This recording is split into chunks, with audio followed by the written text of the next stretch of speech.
and the heart can acquire knowledge. And so, that you should worship Allah as though you're seeing Him. بعين القلب, with the eye of the heart. And so what the questioner has done is to take us through different stages of the religious way of life. The stage of belief, the stage of faith, and then the internalization of faith to such an extent that the heart can see. When the electricity goes, then don't you have to feel for the matches, to light the matches? Without light, you can't see. As it is with the external eye, so it is with the internal eye. It is only when there is light in the heart that it can see. But that light is not sold in the stock market. No.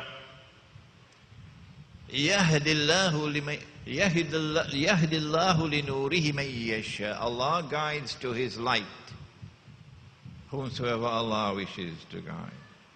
And if Allah puts light in the heart, then your PhD can be used usefully. But if there is no light in the heart, then Allah says of such people, they have eyes, but they don't see. They have ears, but they don't hear. They have hearts, but they do not understand. أولئك كالأنعام. They're just like cattle. What do you mean? Even with a PhD from MIT? Yes. You're just like cattle if you do not have light in the heart. Indicating that there is going to come a time, there will come a time in the historical process when none will be able to understand the reality unless you're able to penetrate reality not only with these eyes but with these eyes. And you can't fool Allah. No. If with your lips you worship Him, but with your heart you worship the two gardens, you know what I'm talking about?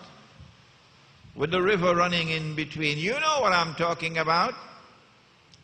And the land is fertile, you know what I'm talking about? Don't look at me like that. Suratul Kahf, and the rich man and the poor man. If with your lips you say you worship Him, but with your heart you worship the dunya, then there'll be no light in the heart. And at the end of the day you will wring your hands and say, Ya laytani lam ushrik bi rabbi ahada. Woe unto me that I ever committed this act of blasphemy, to worship with the lips and to worship with the heart something else. And if you cannot see me, then at least you could begin the process by recognizing that I am seeing you. فَإِن لَمْ تَكُنْ تَرَهُ فَإِنَّهُ يَرَاكَ. And so these were three questions that were preliminary to the fourth and the fifth. And these three were not by accident, they were not haphazard. They were integrally linked, organically linked with number 4 and number 5. We have to search for this system of meaning which binds together the 5. Question number 4. When will the last hour come? Oh, I see.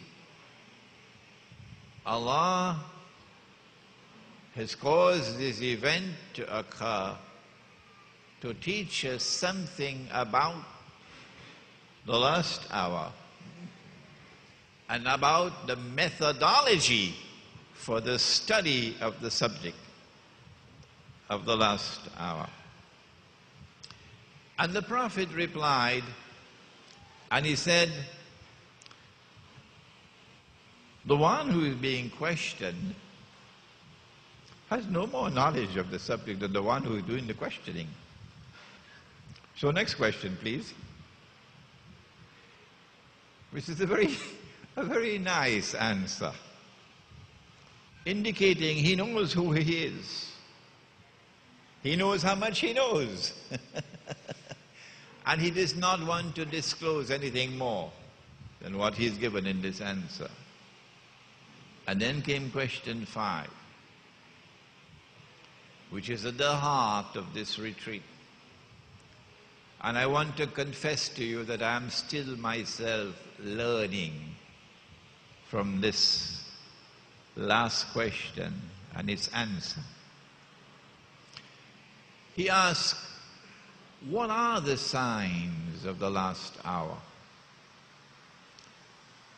And the Prophet replied and said that you will find the naked, barefooted shepherds competing in the construction of grand buildings. You'll see them as you drive around. Grand, tall structures, indicating that you have to be blind not to recognize the last stage when it comes. Because yesterday there were no tall buildings, but now they're going up all over the world. And each one wants to build a taller building than the other one. So if you can't see and recognize that sign, well, you're just eating halwa or halawa.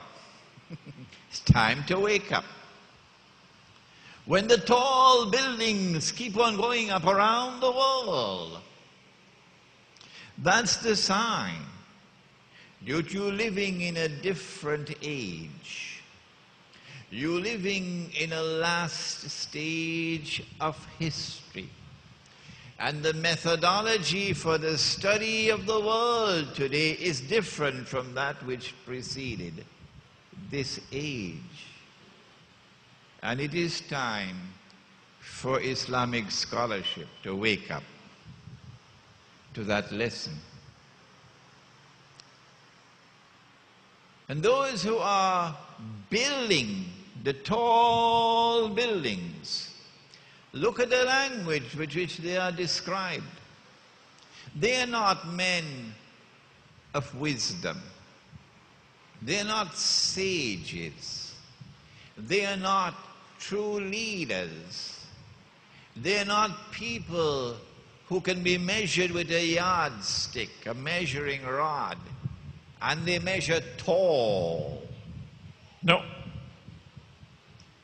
These who are putting up these big PR projects, tall buildings, they measure progress on the basis of the height of the building. They do not measure progress on the basis of integrity or character or faith or the beauty of personality. No. These are the people